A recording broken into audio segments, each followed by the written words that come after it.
Hi everyone, and welcome to the 5th edition of Grapes&Greens. Today I'm at the amazing venue, which I was fortunate enough to be a member for a couple of years, which is the Wisley. And I'm joined by a person that I feel like I know, but I've actually only met in the flesh the first time today. He's just, because everybody says what a nice guy he is.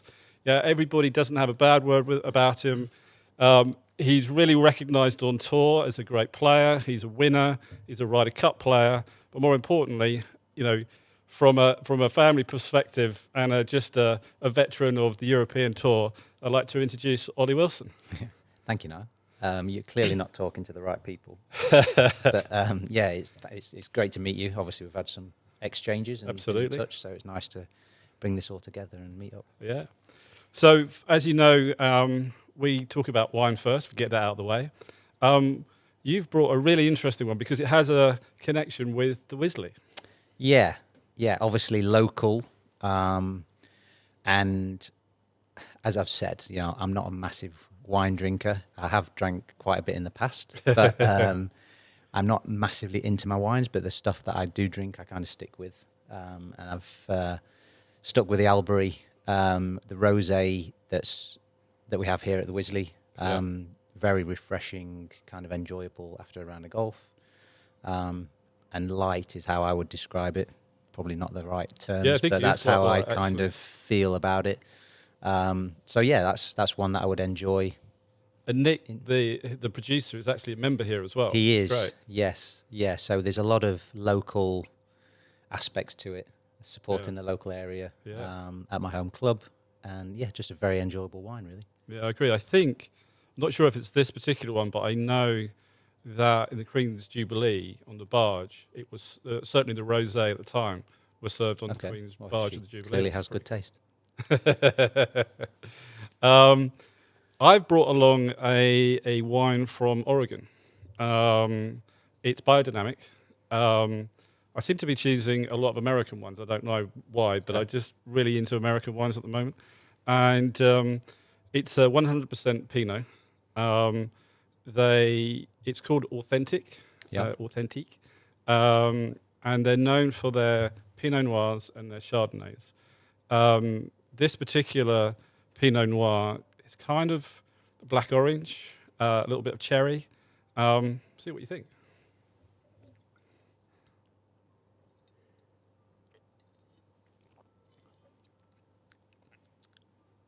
Yeah, I like that.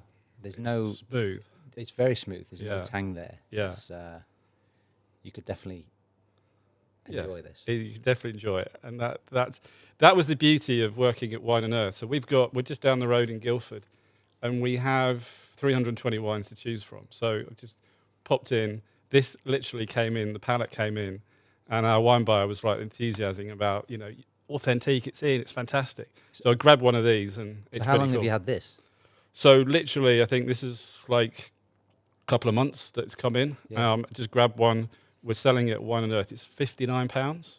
So in a restaurant, you know, it's getting up there. Yeah. But I think if you're looking for a really amazing New World wine at £59, I think it's really, really classic. That's definitely the type of red that I would like. Yeah. It's enjoyable. Sometimes for me, I like a Malbec, an Argentinian, but sometimes they're just a little bit. Be heavy. Yeah.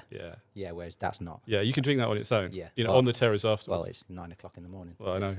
We start early. Yeah. You could drink it's 5 it right o'clock now. Somewhere in the world. Yeah, exactly. So yeah, that's nice. I like it. But you've got a really interesting story about you won some wine for a hole-in-one. Yeah. So Leopard Creek, which is one of my favourite golf courses in the world. I've been lucky enough to be there. He is amazing. In South Africa, so we always have the Dunhill Championship there at the end of the year. And Johan Rupert, obviously people would know, has got vineyards down in South Africa, where I've just come back from, actually, down in Cape Town and Stellenbosch, Franschhoek area. But one of his wines is a Terra del Kappa. Yeah. And on the 16th hole, which is a beautiful par 3, island green. Yeah. It was back in, I think it was 2007, 6 or 7, maybe 7. Sunday flag, back right, the green sticking out in the water. Yeah. Quite a terrifying shot, and this is before it was redone. winding off the right, and I've cut a 3-iron into the flag, maybe a little bit more aggressive than I was planning, and it's gone in, and I've holed it. So it was 198 yards, so it's quite a long time ago. The ball didn't go for that time. But 198 yards, so I won 198 cases of Terra del Kappa. Wow. You still got any? No, no, I haven't. So I split it up into half red, half white. I actually had to give some to pay for the shipping duties. So I didn't actually get 198 cases, but I got about 110, 120 cases. That's a lot of wine, though. Yeah, so I was living just down the road in Weybridge in a flat. So I had all these cases of wine. So I had to then send some up to mum and dad's, which didn't seem to last very long. The cases that went up to my home in Mansfield, yeah, it seemed to, every time wine went up there, it didn't really come back. Don't know what happened there. But yeah, it was great. So we had this line of wine for years, really. Yeah. I mean, I travel, 25, 30 weeks a year, so I'm not really in town that much. Yeah. And I'm not drinking wine every night when I'm at home, and my wife wasn't either. So, but yeah, it was awesome. One of my first sort of wins, prizes of winning for a hole-in-one. But I'll always remember that. It's a great hole too. It is one a of my great, best great shots. place and great wine. Yeah. Yeah, that's a cool For sure. story. So, career-wise, I saw that through Wikipedia, get this right or wrong, whatever. World number one. You started your professional career in 2003? 2005? 2003. So Right, yeah. I played college golf 2000 to 2003. I played the Walker Cup in September of 2003 and then turned pro the day after the Walker Cup. Okay. And you went to Augusta State, as it was called there. Okay. Augusta State University. It's now Augusta University. It's Managed gone. to creep onto the Magic? Yeah, League? it was amazing. They used to take us on once a year, right at the end of April or the first week in right at the end of March or the first week in April. So like a couple of weeks before the Masters. So the course was getting in pure condition. Wow. And they'd give us like 6 to 8 weeks notice. And as soon as we got that message, we were online looking at the forecast, the long-term forecast and planning. And, it was something that, as a college kid, is pretty exciting. Yeah. So I used to live on the back of the 13th green, which is weird because you'd never think there's any housing back there. But like, I would say 70 yards from the 13th green, we're in an apartment complex with there was 4 of us in our apartment. We'd have sliding glass doors, so we'd open that, we'd watch the TV coverage, and it was like a 2-second delay. So you'd hear when someone made eagle, which happened quite a lot before the changes, the crowd would go mental, and then it would come on TV and we'd watch it. So it was pretty cool. I mean, we had tickets, so we'd go, but we'd watch in the morning and come back and watch the afternoon on TV. So it was a special place, Augusta. It was, it gets some stick from people that visit for the Masters, but it was my second home, and it's by far the best thing that ever happened to me. It's an amazing place full of amazing people, and if I hadn't have gone to university, I certainly wouldn't be sat here right now and wouldn't have had the career I've had. So I was lucky to have great teammates, a couple of amazing coaches, and some lifelong friends from Augusta. So it's always nice going back. Anybody famous on that team that you were with? Not having a great career as you. Yeah, but, so on my team was Scott Jameson, who plays on tour yeah. now. We had Jamie Elson, who was my roommate. Yeah. I know Martin Norris well, so yeah. Yep, so Martin looked after Jamie. We had Jay Haas Jr., which is Jay Haas's son. Yeah. He was my roommate, and he was awesome. Yeah. Like, so naturally talented. Better than his brother Bill in terms of talent. Okay. But, it's golf, so that doesn't that's not the whole thing. And then there was probably not anyone that was going to know any of the other guys. And then there's, at various times, Vaughan Taylor was there a couple of years before me, Patrick Reed after that, Henrik Norlander after me. Okay. So yeah, it's had a lot of good players. Yeah. Couple of national championships. The team that I was on, we did really well. We were ranked number 2 in the country and top 10 a couple of years. So it's got some pedigree, and because of the town is golf, There Yeah, isn't it is, an yeah. American football team. Yeah. There's no. They had a baseball, but it was Division Two. We were the only Division One sport at the university. Okay. It was all golf, so it was Yeah. like very a unique experience. And Yeah. from an English kid going over to Augusta, I did a press conference the first day I got there, and it was like I didn't know what to do. Like I've got this suddenly a camera in my face. It was just something that you never experience over here. It was a very different vibe over there, and how everything. You go to the supermarket and people would recognise you because you played on the golf team. That's crazy. Wow. But all that stuff kind of helps build you up for turning pro. I think that's one of the great things about the college system. But yeah, it was fun. It was a great time, and one I fondly look back on and wish I could go back. Yeah, that's great. I didn't realise it was so close and you could get on and all that kind of stuff. Yeah, That's yeah, a great it was, story. It's, like I said, a And special place. you played in the Masters twice, is that right? I did, yeah, which was cool because it was Vaughan Taylor had played. I think Vaughan was the first former Augusta State player to play in the Masters. He did it a few years before me, and then I was the second one. So there was so much local support. Yeah. Made it even better. Yeah. So I mean, it kind of messed me up because I had so much going on the first year I did it. There was a lot of media, and I kind of just I'll do that, and my prep wasn't great, so I didn't play very well, which was very disappointing. But yeah, it was just really nice to kind of go home when you're on the world stage. Yeah. Go from college to going back to playing the Masters.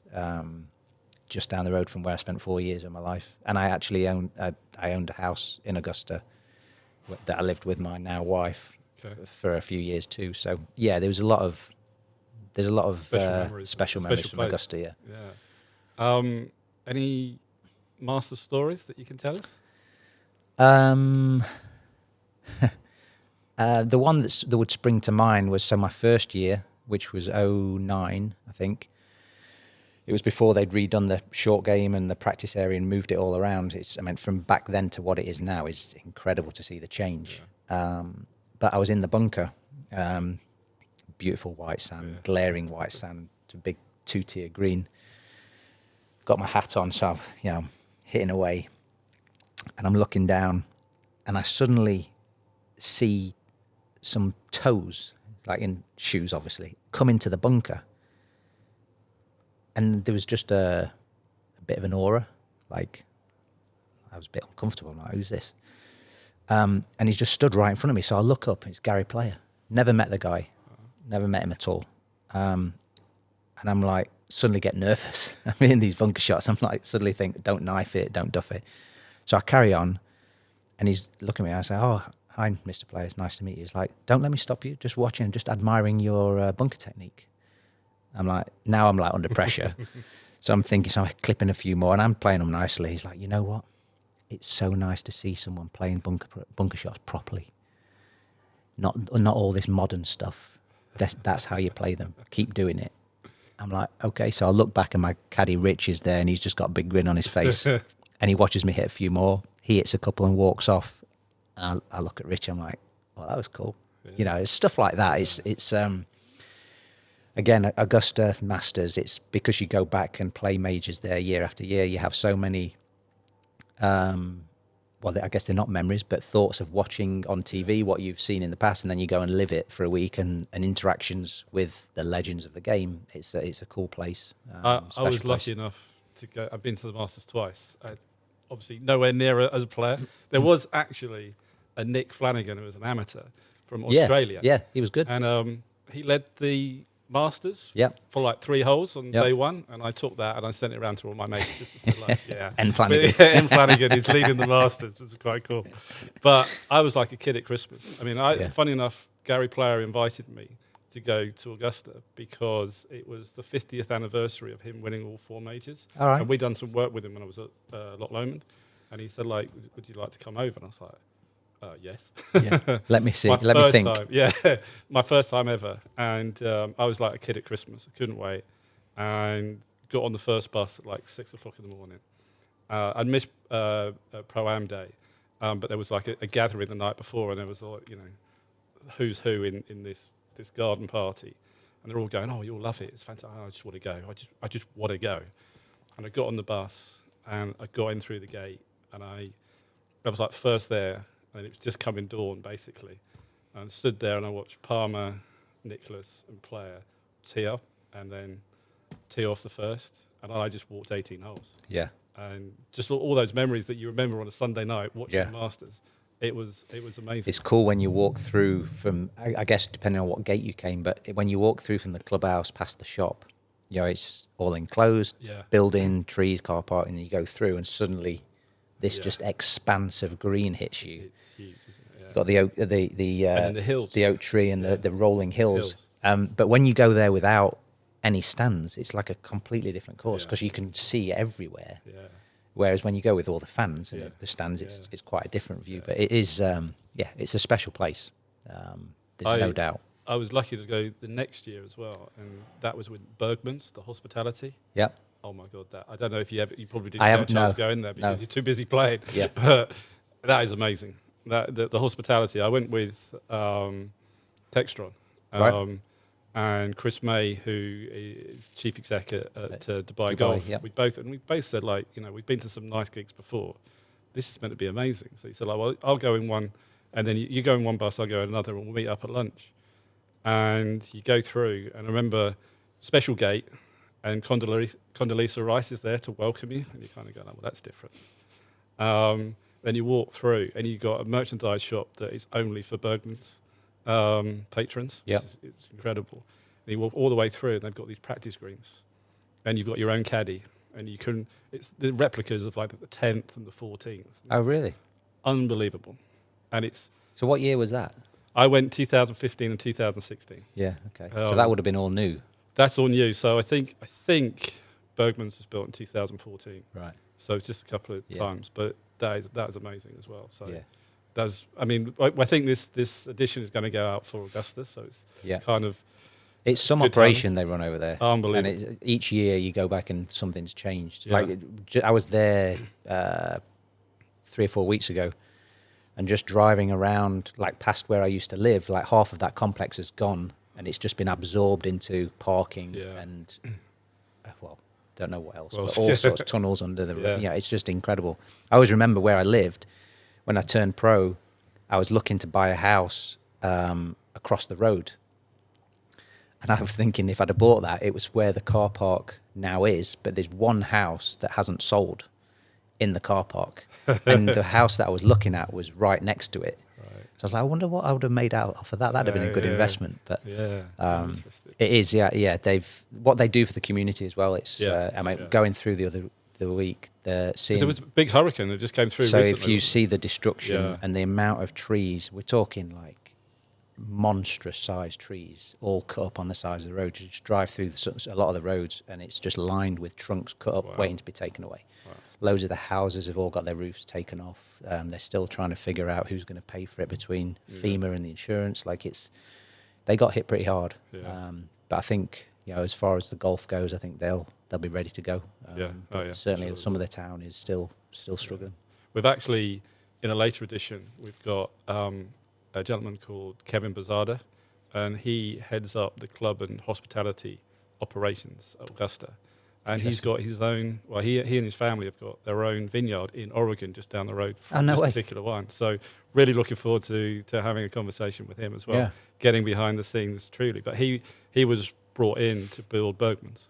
Right. Which is quite interesting. Yeah. So. That'll be interesting to find out. Yeah, it will be very interesting. I think we'll get a few listeners and a few viewers for that one. That'll be great. So 2008, and you're kind of 35th in the world. It depends. Wikipedia was 45th. You're telling me 35th. Yeah, I'm not very good at blowing my own trumpet, but I was 35th. Yeah. Very good. Yeah, that's really good. I have to correct Wikipedia. Top 50 is pretty amazing. I was top 50 for 2.5 years, which was which is nice, and I'd like to get back there. Yeah. But it's a nice place to be when you're playing professionally. Your schedule's a little bit more. Well, it's very nice. It's a nice schedule. I was lucky enough when I was at Loch Lomond to play with Charles Schwartzel in the Pro-Am. Yep.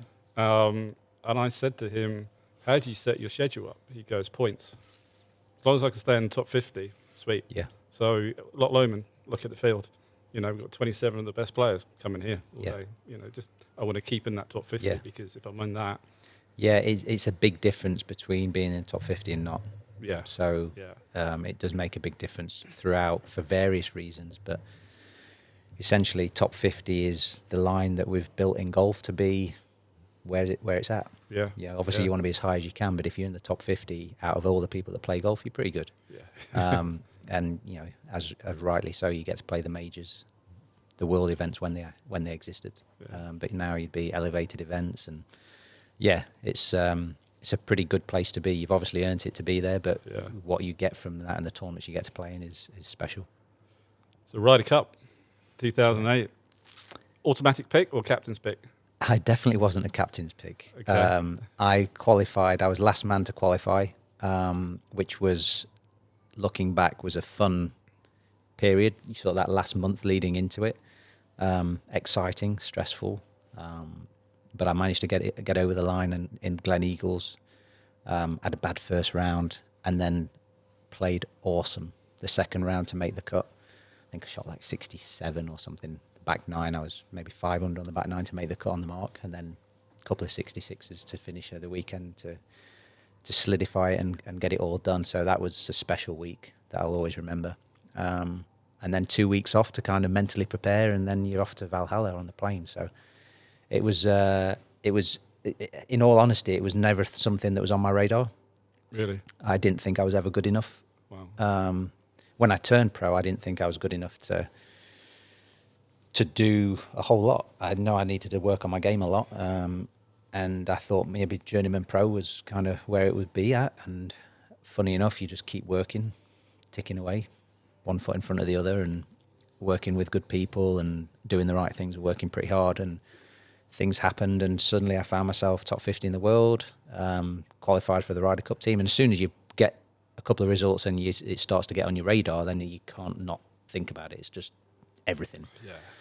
So it's one of those things that's quite a mentally tough thing to just keep playing, and because it takes over all of it. The short term of this tournament and that tournament is gone. It's nothing about that. It's just this big picture. I've got to make the Ryder Cup. So to make it was special. And a lot of the guys that were on the team are guys that I'd looked up to in college, that they were the best players in college. They were setting the level. Who was on there. that team? Paul Casey. I think Luke was injured at the time.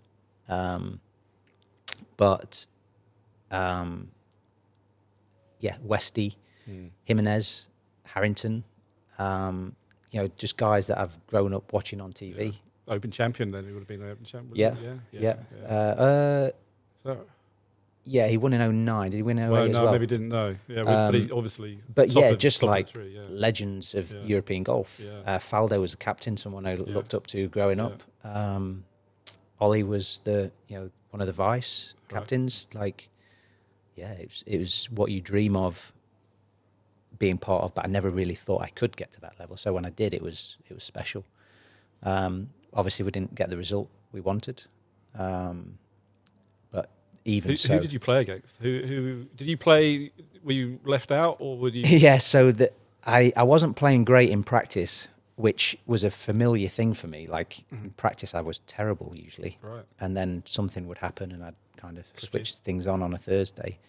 Probably the right thing to do, though. Isn't It's definitely better than the other way around. Yeah, exactly. But I think Nick didn't know me as well as some of the other players, so he would read into that going, well, he's not going to play. But obviously, their first day didn't go well. And Henrik, fortunately, stood in and said, look, me and Ollie are going to play foursomes tomorrow, which I was very pleased about. So I was very excited, and I'd been and spent the first day practicing, so I was kind of ready to go. And we played Mickelson and Kim the first day, or the second day, sorry, in foursomes. So I was all excited, my first day, and we talked through strategy, and I got the first tee shot. So that, walked down on the tee, and the hair on my arms is stood up. Like, I've been building this first tee up for 2 weeks in my head, like trying to make it so I can be as calm and ready to go as possible. But you can't even prepare yourself for it. And bearing in mind now, I mean, it's even bigger. Massive, isn't Back it? then, there was stands around two sides and then ropes on around one It's side. like Colosseum now. Now it's like up here and Yeah. all around, like it's incredible. But the energy that was there was insane, especially at Valhalla. So the clubhouse sits up top, and you kind of come down to the range, down to the putting green, then down to the first tee. So you kind of work your way down. So you're seeing and feeling this atmosphere all the way for like 2 hours before your tee time because the other guys are playing, and the crowd's all in place. I can still feel the first tee shot off the face of my driver. Like it was so solid. I hit it down the middle of the fairway. So I loved that experience. I mean, I can imagine if you hit a toey hook, it would be different, but it was good. And then we were 4 down through 6. I'm like, this is not what I had in mind. Yeah. Maybe Nick was right. But, you know, we hung in there and turned it around and we won. Really? Wow. So it was... Wow, that's amazing. That was one of my career highlights. Yeah. Obviously, I'd like to have played more Ryder Cups and Yeah. have more highlights, but it's definitely one thing that I managed to... It was great having Henrik as a partner because he put me at ease. And I think one of the reasons why the quality of golf is so good in the Ryder Cup is because you have such faith in your playing partner. Like, whilst you're competing against each other all the other time, if you suddenly say Henrik's your partner or Rory's your partner, it's like, well, he's awesome. I haven't even got to do anything. It's going to be fine. So I think you find this ease, and that's why the pairings are so important, to have that confidence in your partner. And if they do something wrong, it's like, well, it's fine. It's Henrik. Yeah. It's fine. Yeah. Whereas when you get the partnership wrong, there can be a bit of, Yeah. what are you doing? Yeah. That's terrible. You kind of lose that partnership. So I think that really helped, and I played great, and Henrik played pretty solid, and I managed to hold a little 20-footer on the last, left to right, up the hill to beat Mickelson and Kim. Yeah. And Anthony at the time was Yeah. amazing, Yeah. and obviously Phil was great. So to Big scout. hold that, Yeah.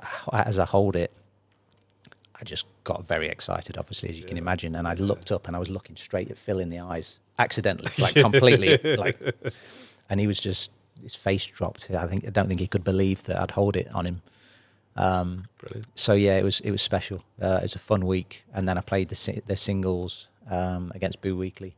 Oh, right. So if you can remember, for people who remember watching that, Boo rode his driver off the first I tee. remember. Well, that was against me. All right. I Okay. never knew, because I walked off in front of him. He did it behind me, and everyone's cheering. And I'm like, just cheering for Boo. And then on Monday when I got home, I had loads of messages saying, I can't believe he did that. I don't know what you're talking about. So I found it, and yeah, I found it quite funny. But he was doing it because he's a great guy. Like He's a character. He's awesome. Yeah, such a good guy. We did an interview with him at Loch Lomond, the Scottish Open. Okay. And I was sat. We did it in the locker room at Loch Lomond. Yeah. And we were all just killing ourselves laughing. Yeah, He was he's just brilliant. So Now, funny. he's got some stories. He has got some stories. I do like his orangutan story. Not that you but- can go public with a lot of them. Yeah, but he's a great guy, and I know him reasonably well, and we've worked with the same coach, so it's been nice to catch up with him a couple of times since then, and just to discuss, because he beat me. I played great, and there was no way I was going to beat him. Really? He played great, and he's openly admitted it, that he was one of his best rounds. So just throw that out there. But it was a great week. We obviously lost, but I look back at it very fondly. It would be nice to get back on on a team and experience winning, because I mean, the losing team being part of that was amazing. Really? So to be on a winning team, I can't imagine. And I did some commentary I did 5 Live in Paris. Okay. And was right there when they won, got caught up in all the crowd, and if you're on that team, to experience that on home soil would be very special. Yeah. I can imagine. And obviously this year, Ryder Cup, Long Island, Bethpage Black, that's like one of the toughest golf course I have ever seen. I worked at it when I worked at St Andrews, we had to get ready for the 2005 Open. So we were going to different majors to do on different things. And Bethpage was 2002, so it was part of my lead into it. And I was swishing fairways at like 4:30 in the morning. And literally the setup is like, did you play in that? I played the US Open at at Bethpage in '09. Yeah, we'll be the next year. And yeah, I mean, what a course. Yeah. The course is amazing, but the crowd's amazing too. It's raucous, isn't it? Jeez. and the thing is, they feed off it. Like, they know it, so Yeah. it escalates every time you have a tournament there. And I think now, as people start talking about the Ryder Cup and the crowd, it's just going to get worse, because people are, they're going to be, well, we're going to bring it. Yeah. Especially around that area where you've got 15T, 16 greens, 17T. Yeah. And that's a cauldron. Yeah. It was when I was there, and because it was Tiger, Sergio, Phil Mickelson. You can imagine the whole of New York coming out, and like the eyes were on you. So I can't remember if that was the one where Monty got hassled for being called Mr. He did. Mr. Absolutely Mr. Doubtfire. did, yeah. Because I wore pink pants, Okay. pink trousers. So, Yes. and it was probably not a wise decision back then. It was a little bit naivety on my behalf, but wore pink trousers, and this guy followed me for 7 holes, just giving me abuse about my trousers. Yeah. I'm like, whatever, dude. Like, it's fine. But I kind of found it funny. But I think Monty was a couple of groups ahead of me, and I remember him getting loads of abuse. I think it was on the par 3. 17. Was it 17? Yeah, 17. He was getting absolute abuse. Yeah. And so, yeah, like, that's just in that individual snapshot. But as a Ryder Cup team, it's going to be brutal. But, the guys, you can't say they're going to be used to it, but they'll be ready for it. Yeah. And it's just noise. And that's what I found interesting at Valhalla. You got the entire crowd cheering against you and booing. I was playing boo, so they're booing. Ooh, yeah. But it's just noise, really, because it's not personal. Okay. But if it gets personal, I can see that's how it would be. Yeah. Could be quite hard. Yeah. But the guys are going to be as prepared for it as they can. Yeah. I think And Luke, hopefully they can feed off that energy, because it's just energy. So if you can turn it into a positive energy for you to feed off, hopefully that's what they can do. But hopefully it doesn't cross the line. I do worry. Yeah, I do worry as well, because from what I saw in 2002, a few people said, "Oh, I really want to go," and I was like, "I'm not sure I'd want to go." Yeah. I'm really not sure I'd want to go. I'd like to think that it'll be just an amazing week, but I think it could be. I think there'll be definitely places where people cross the line. They just get carried away. Yeah. But yeah, hopefully we'll just keep them more quiet with the quality of golf. Yeah, hopefully. And the Keep them result. very, very quiet would be nice. But they'll be up for it, that's for sure. Yeah. Especially home. And I think Rory's already highlighted it's probably one of the hardest things now to do is go away and win the Ryder Cup. So it doesn't seem to be what either team can do. So interesting. So great stories about the Ryder Cup. And then, of course, you get to 2014 and you get to my old stomping ground at the old course, in Dunhill, Links Championship. And your first win on tour after all those runner-ups and hard work and all those years of dedication at the home of golf. Who was your partner? Who the amateur partner? Who did you play with? Didn't know you were going to ask me that. Ian, I forgot his last name. Great guy. So I thought it was Tim Henry. No. Tim was Tommy's partner. Oh, gotcha. Okay, so my partner was a great guy from Royal County Down. Ian, if you're listening, my name, I will think of it shortly. I always forget his last name. Great guy, and I played with him for 3 years actually after that. But yeah, we had a great time. It was a weird week. Like, there's a bit of lead up to it. I was struggling. I'd had a bad year. I lost my card in 2012. Played Challenge Tour in 13. I was pretty bad. That was definitely the low point in my career. 2014 was a little better, but not great. And I'd been to Kazakhstan, which is like the Challenge Tour major, and found a little secret. I'd started did a bit of video work with Robert Rock. A lot of people know that story, but I basically played well in Kazakhstan, but I was really getting ready for Q School in a month's time. And Guy Sannon from Dunhill and Johan Rupert had extended an invite to me, and I genuinely wasn't going to take it because I was playing so bad. But then I decided 3 rounds guaranteed at the Dunhill. It's better than 2 in going to a Challenge Tour event in Spain. So I thought I'll go for that because it'll be fun. I stayed with David Howell in an apartment he'd won the year before. So some little good vibes rubbing off on me. Uh-huh. And I played amazing. I played so good, tee to green. Didn't put amazing, but like I was very nervous all week, but just got off to a great start. Played great at Carnoustie, shot a course record at Carnoustie. So once you kind of get off to that start, you relax a little bit, but I was still pretty stressed through the week. And yeah, found myself with a 3-shot lead going into Sunday. And at that point, again, genuinely, like, I wanted to win for sure, but I had no game. Like, I was just trying to hang in there and try and get my card back. And as the day went on, the things changed. Yeah, I played really well the front 9 and missed a couple of short putts and 3-putted the 5th, I think. So I was a couple back, going the wrong way, but it was quite tough conditions. And I got around to the 10th, and Rory was the group in front of me. I had a little exchange with him, which I think I'd just given myself a little pep talk. I'm like, okay, well, I'm 2 back. Like, if I can do this, I can birdie the par 5, maybe pick one else up. If I shoot under par from here on in, that should get me my card, which was the majority. That was the main goal. Okay. And I birdied 10, birdied 11. I made a great par at the par 5, and then birdied 16 to take the lead. So really, honestly, like, probably the last 3 or 4 holes was like when, like, actually, you know what? You don't get a chance to win many tournaments. No. I've had 11, or at that time, 9 runners up. Right. You don't, in however many years as a pro, 10 years as a pro, that's not a lot. So you have to take every opportunity you get. So I kind of dug in there and hung in there and managed to get over the line on 18.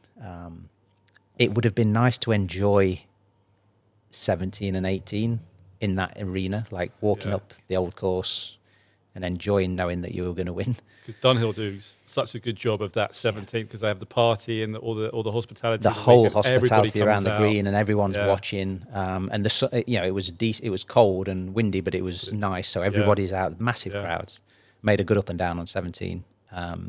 Because that's not easy. I mean, 17 is like one of the hardest holes to make par on. Yeah, well, I mean, I got to about here on my downswing and gave it a bit of right hand action because there was no way it was going right.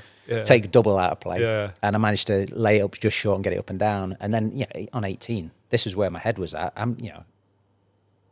You've got the world in front of you, guarded by 2 out of bounds fences, which you can't really hit. I hit 3 wood, so I didn't hit it out of bounds and left myself a full shot in. And I missed from 10, 12 feet, and Tommy had a chance to win. And I genuinely, at that stage in my career, I'd never had anything go well for me in the stretch trying to win a tournament. Everybody made birdie or did something to pip you, to pip me, to get ahead of me. So I said to my caddy, like, look, he's going to hold this. Let's get onto it ready. And he missed. So it was the first time something went right in that situation, and it was incredible. Like, instantly I couldn't speak. I was very emotional because it was literally my career had been saved. So absolutely. To go there in that field, to play like I did down the stretch at an all-time low, gave me a lot of confidence to know what I've got inside me to achieve, and kind of get to where I want to get to. But it was cool. One of the other things, my wife was at home. My mother-in-law was over from America. And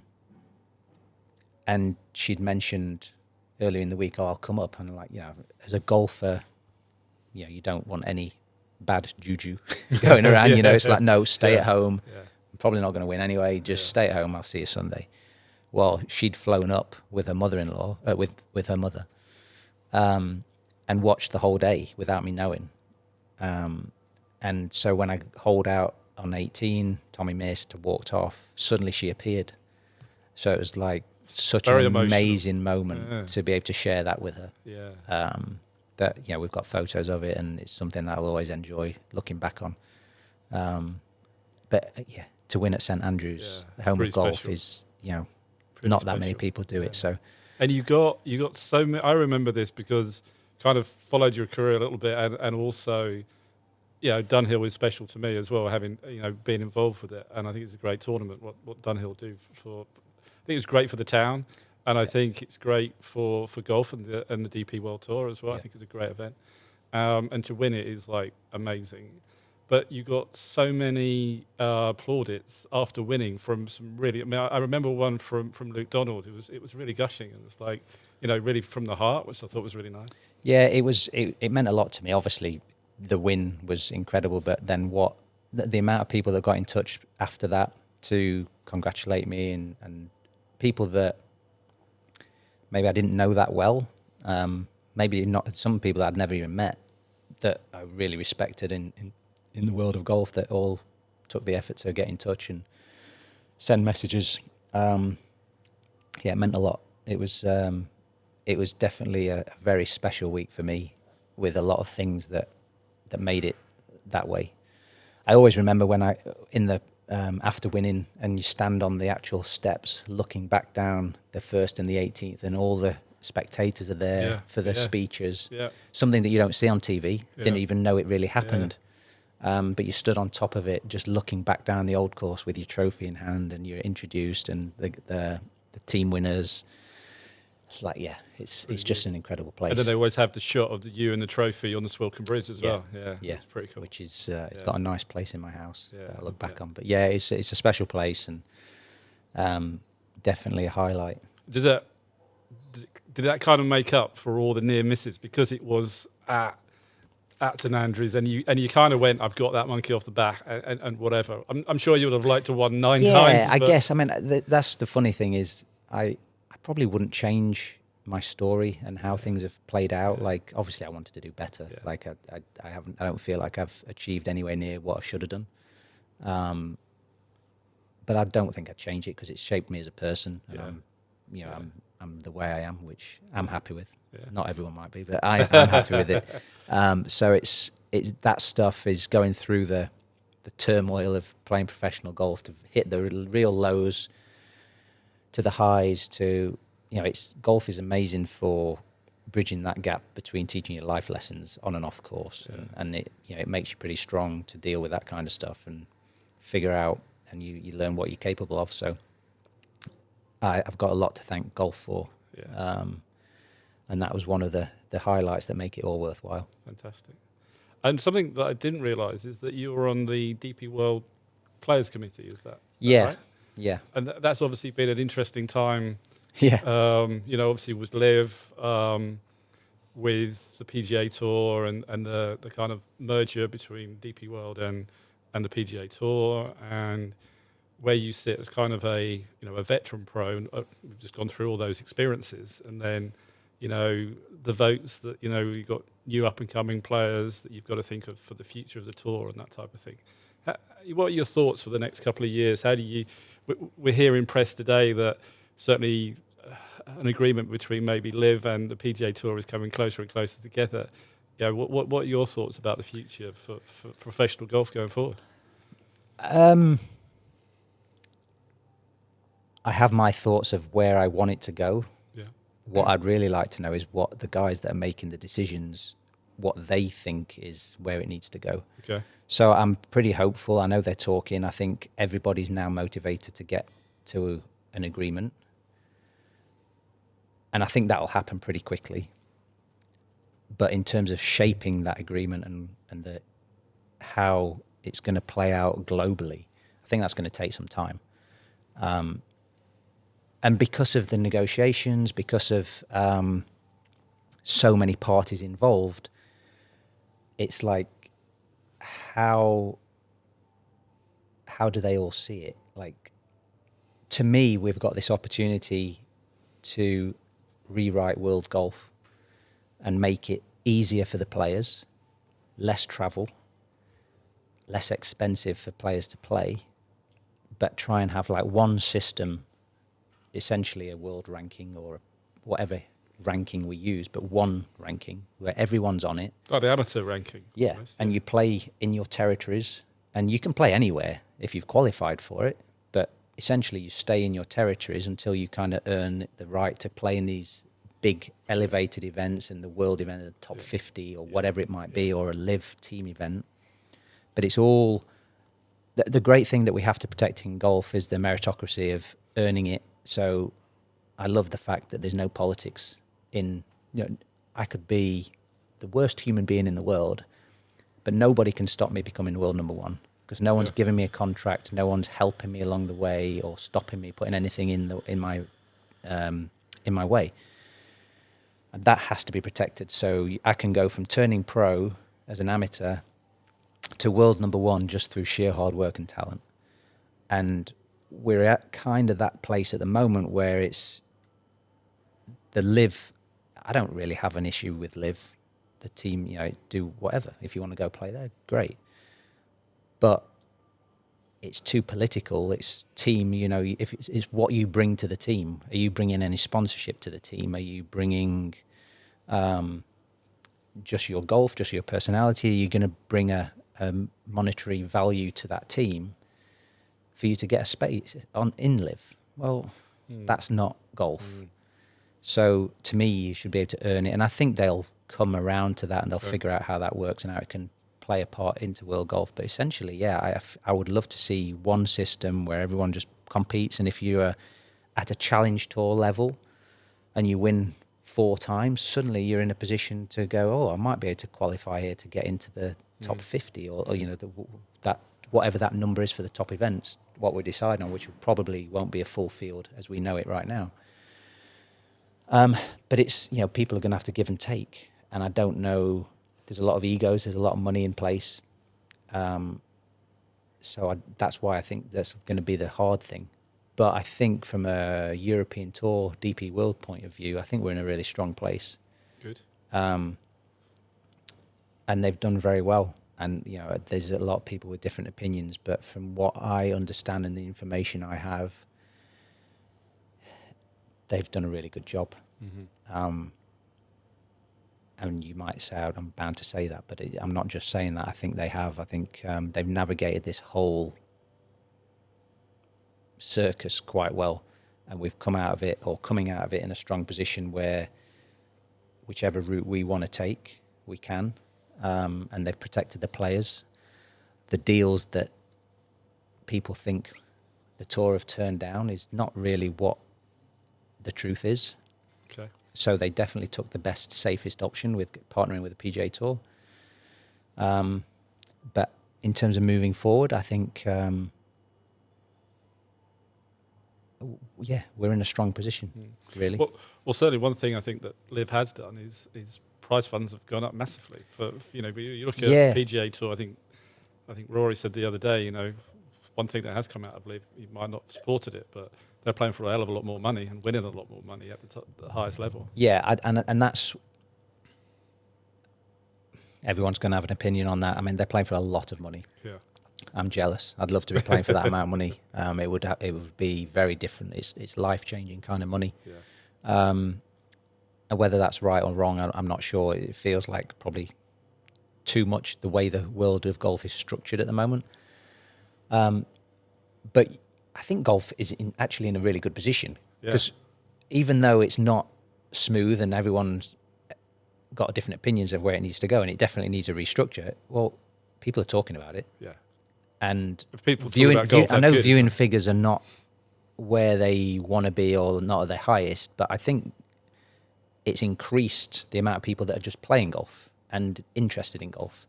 As long as you don't use the viewing figures as the only metric, I think it is in a pretty good place.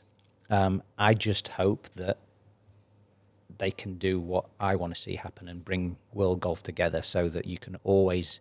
I want to be able to go and qualify. If I want to go and play live on a team, I want to be able to qualify for that and no one stop me. Mm-hmm. Whereas at the moment, I can't. Okay. I could go to Q school, don't get me wrong. Yeah. But there's one spot. Yeah. And then the way, people lose their card on live, but then they're back on a team because, what's that? That's not how it should be. Yeah. But my issue at the moment would be guys in the US that I think they feel like they are owed money for turning down live. And that's one of the stumbling blocks because all this could have been taken care of a couple of years ago.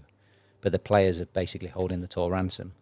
And in my opinion, we are players, whilst it's a players' tour, we're only on tour for a given amount of time. Well, I don't feel like we should be paid a additionally for that, it's like business. Like if you turn down a deal and it ends up, or you invest in something, or you choose not to invest in something and it goes through the roof, well, they don't go, oh, well, I was going to do that. So here's that money. It doesn't work like that. You make the decision and you live with it. And I'm sure managers are playing a part in that. There's a lot of stuff to figure out. But I do believe it's going the right direction. And I think, like I said, I think that an agreement will be in place pretty soon. But the structure of what that agreement is, I think that's going to take some time. Because it is complex. It's a really interesting insight too. Because I think a lot of people don't understand, but as you say, more and more people are playing golf. And sometimes you think that professional golf is slightly detached. It's all about money. And it's like, well, how does that work? But I think generally people at I was talking to Mike Harris last week, and he loves this, this surge of grassroots golf in America that was like trendy and casual and people just loving the game of golf. And then where Grapes and Greens are going and kind of that aspirational and like, where do you want to play? Would you ever like to play this golf course or this club? And behind the scenes of some of the courses that you've played on tour and that type of thing. I think like what you touched on there, like America do golf incredibly well. Throughout all the levels. But the reason there is so much money in golf in America is because they do. It's more relaxed. Like it's appealing. It's a cool sport. It's appealing to everyone. The amount of people I know over there that they just play a little bit, but they love it because they go and jump in a golf cart. They put some music on, they have a few beers, they have a great time. Well, that's not something that can happen in the UK. It's not, and I'm not saying, there's the purists that would argue that that's not golf. Well, that's fine. You don't have to play golf like that. But we're opening it up, and the reason there's so much money and there's so much amazing golf in America is because of that, because it appeals to a much wider audience. And then you bring the kids in, and it's fun, and it just totally appeals to way more people. I totally agree. And I enjoy playing golf over there more. I obviously I play a lot of golf walking. So for me to have the opportunity to jump in a cart, and if I want to, I can go play 18 holes in an hour and a half, whiz round, and I've played 18 holes. And for me, music on at the same time. It's nice. We play. We have music on all the time. And I wouldn't do that at Augusta. No. But when I'm practicing in a certain mode, it's nice. And if I was taking it a bit more serious, I wouldn't do that, and I'd walk and do it properly. But you can play golf in various different ways, however you want. You don't have to do it the same way. Sometimes you would walk, sometimes ride in a cart, sometimes you go and jump in and play 36 holes in a day on a golf cart. Well, you can't do that over here. And I think you've still got limited. Like, the Muirfields, and where you really want to go and really involve that and really find that tradition and that sense of playing foursomes, 2 hours playing in the morning, 2 hours for lunch, and then 2 hours and in all the that afternoon. is great, but you don't want that at every golf course. Exactly. You want to open it up so you can go and choose where you want to do it and how you want to play golf, and that's what's great about it. It covers a lot of ground, and they do it really well in America. And I think if other countries were able to adapt, I mean, in Europe, you need a license to play golf. Like, what is that all about? Like, it's just a stumbling block. We've got to grow the game, making it fun at all levels, especially the junior level. And I certainly, from my understanding, when I was very lucky to have great junior organisers, now I don't see as many, great junior organisers that really enhance and have 40 or 50 juniors at clubs. Clubs have to get on board and do that, and that's really important. And I don't see that as much. I know there's a lot of people that do have that, a lot of clubs. But it's something that all clubs should be pushing to try and create a great junior program for longevity of the club. Massively. I'd love to see more of that. I totally agree. So the future for Ollie, we've got together over True Footwear. Tell us a little bit more about that. Yeah, so I'm a partner with TrueLinkswear. I started wearing their shoes seven years ago. I was having foot problems, couldn't wait to take my shoes off on the golf course, started investigating partly through my swing, trying to get my swing better, understand ground forces, how feet work.